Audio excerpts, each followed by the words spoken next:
Capítulo 2. Da sindicância. Artigo 162. Aplicam-se à sindicância, no que couber, os procedimentos previstos para o processo disciplinar. Artigo 163. Da sindicância, poderá resultar: inciso 1º. Arquivamento dos autos. Inciso 2º. Aplicação de penalidade de advertência ou suspensão de até 60 dias. Inciso 3º. Instauração de processo disciplinar. Artigo 164. Sempre que o ilícito praticado pelo servidor ensejar a imposição de penalidade de demissão, cassação de aposentadoria ou disponibilidade, ou destituição de cargo em comissão, será obrigatória a instauração de processo disciplinar. Artigo 165. Os autos da sindicância integrarão o processo disciplinar como peça informativa da instrução. Parágrafo único. Na hipótese de o relatório da sindicância concluir que a infração está capitulada como ilícito penal, a autoridade competente encaminhará cópia dos autos ao Ministério Público, independentemente da instauração do processo disciplinar. Capítulo 3º. Do processo disciplinar. Artigo 166. O processo disciplinar é um instrumento destinado a apurar responsabilidades de servidor por infração praticada no exercício de suas atribuições, ou que tenha relação com as atribuições do cargo em que se encontre investido. Artigo 167. O processo disciplinar obedecerá ao princípio do contraditório, assegurada ao acusado ampla defesa, com a utilização dos meios e recursos admitidos em direito, garantida, na forma da lei, a presença de advogado constituído, ou de defensor público. Artigo 168. O processo disciplinar compreende as seguintes fases. Inciso 1º. Instauração, com a publicação do respectivo ato. Inciso 2º. Instrução, que compreende depoimento pessoal, defesa prévia, produção de provas e relatório. Inciso 3º. Julgamento. Artigo 169. O processo disciplinar será conduzido por comissão composta de 3 servidores estáveis, designados pelo titular do órgão correcional, que indicará, dentre eles, o seu presidente. Parágrafo 1º.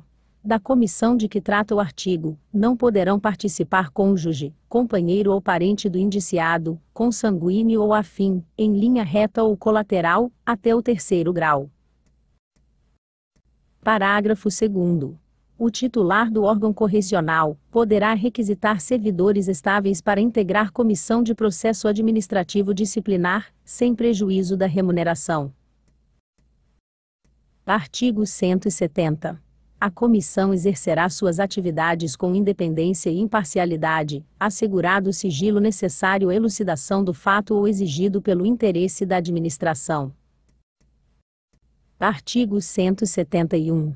Os membros da comissão dedicarão todo o seu tempo aos trabalhos da mesma, ficando, por isso, automaticamente dispensados do serviço de sua repartição, sem prejuízo da remuneração decorrente do exercício, até a entrega do relatório final. Artigo 172. O prazo para conclusão do processo disciplinar não excederá 60 dias, contados da data de publicação do ato que constituir a comissão, admitida sua prorrogação por mais 30 dias por motivo de força maior. Artigo 173. Na instrução do processo disciplinar, a comissão promoverá a tomada de depoimentos, acariações e diligências cabíveis, objetivando a coleta de provas, recorrendo, quando necessário, a técnicos e peritos, de modo a permitir a completa elucidação dos fatos. Artigo 174. É assegurado ao servidor o direito de acompanhar o processo, pessoalmente ou por intermédio de procurador, arrolar e reinquirir testemunhas, produzir provas e contraprovas, e formular quesitos, quando se tratar de prova pericial. Parágrafo 1º. O presidente da comissão poderá denegar pedidos considerados impertinentes, meramente protelatórios, ou de nenhum interesse para o esclarecimento dos fatos. Parágrafo 2º. Será indeferido o pedido de prova pericial, quando a comprovação do fato independer de conhecimento especial de perito. Artigo 175. O presidente da comissão mandará citar o indiciado para prestar depoimento pessoal, em dia e hora designados. Parágrafo 1º. A citação se fará pessoalmente, ou por via postal com aviso de recebimento. Parágrafo 2º.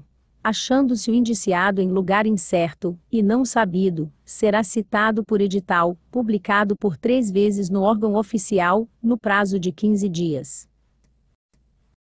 Parágrafo 3º. Entre a expedição da carta de citação e o depoimento pessoal, mediará prazo não inferior a 15 dias. Artigo 176. Prestado o depoimento pessoal, abrir-se-á vista ao indiciado, pelo prazo de 15 dias, para, querendo, apresentar defesa prévia. Parágrafo único. Na defesa prévia poderá o indiciado, sob pena de preclusão. Inciso 1º. Arrolar testemunhas até o número de 3. Inciso 2º. Juntar documentos. Inciso 3º.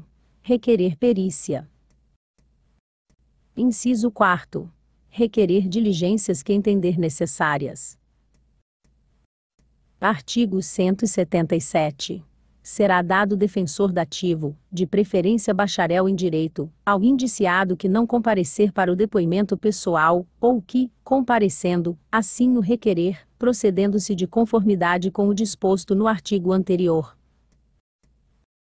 Artigo 178.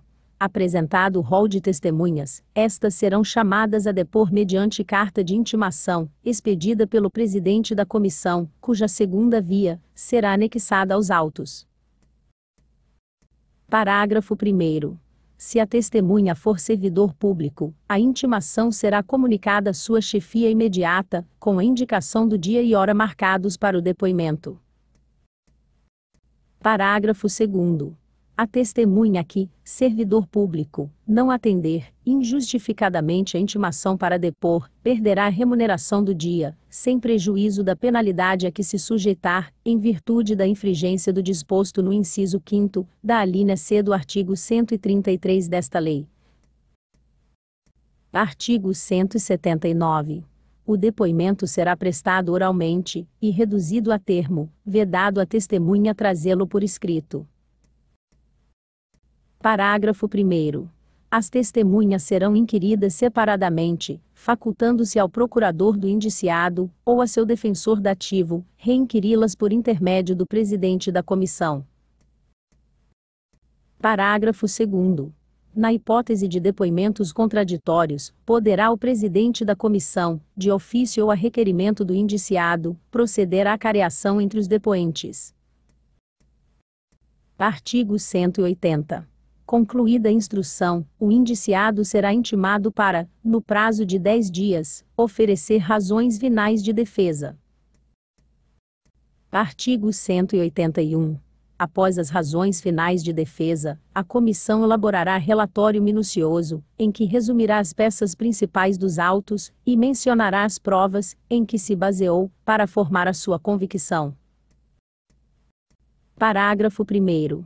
O relatório será sempre conclusivo quanto à inocência, ou à responsabilidade do servidor. Parágrafo 2º. Reconhecida a responsabilidade do servidor, a comissão indicará o dispositivo legal, ou regulamentar transgredido, bem como as circunstâncias agravantes ou atenuantes. Parágrafo 3º. Se a conclusão do relatório não se der por unanimidade, o voto vencido poderá ser a ele anexado.